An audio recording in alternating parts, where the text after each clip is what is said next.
Okay, in this series we're going to look at what we do to analyse the external environment.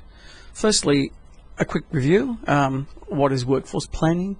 At the very simplest level, it's about getting the right number of people with the right skills and the right jobs at the right time. Let's have a quick look at this diagram that we looked at in class. Obviously our first step is this external analysis, to look at the strategic direction, analyse all those external forces such as the demographic factors, the environmental factors, technological, etc., and come up with a SWOT analysis.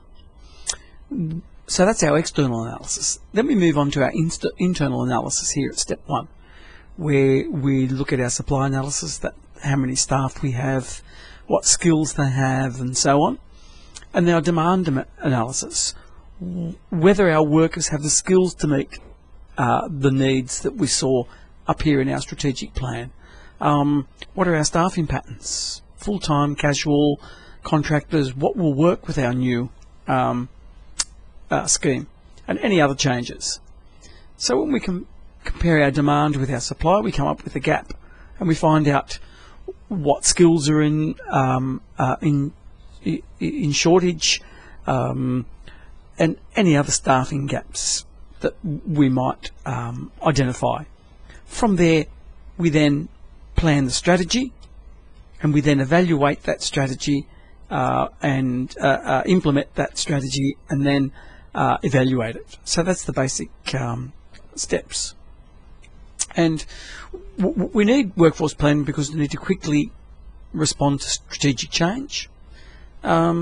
We need to recognise that there's a lot of challenges in the marketplace. We have to improve efficiency and effectiveness. We also need to make sure that our people possess the right skills, a good fit for the job. Make sure our strategic staffing's okay. Make sure we've got people in a timely manner. Strengthen the organisation's capability to support the achievement of business outputs. In other words, the right people to achieve those business outcomes that we looked at, and so on. In terms of scope, workforce planning can be the whole organisation. Maybe it just involves identifying particular jobs or areas of your workforce. Can be the entire workforce, of course.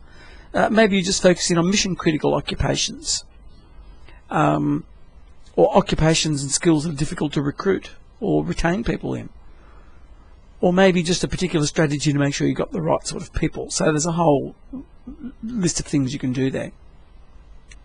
So you can see there that once we've developed our workforce strategies, in other words, we look at our strategic plan, we then use the external scan to do an environmental scan and develop a SWOT analysis, do our supply-demand analysis, which gives us the gap, then come up with those strategies and implement them and review them.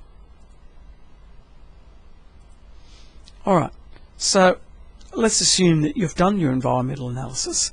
The next thing to do is to look at our SWOT analysis, which stands for strengths, weaknesses, opportunities, threats. These top ones are internal to the organisation, these are external. So we'll see this in our next slide. So in other words, internally, our strengths, our people, our organisational structure, they're things we have control over. Weaknesses, perhaps our organisational structure, the skills of our workforce, the jobs, our recruitment, and so on. Then externally, we look at opportunities.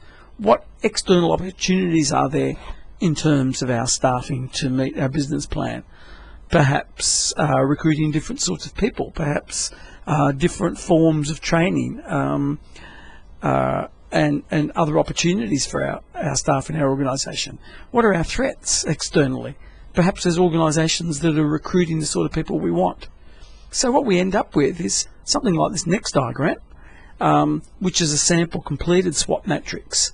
And I encourage you to have a read of that document, which you'll find in the Workforce Planning Toolkit for external analysis in the reading. So please make sure you read that.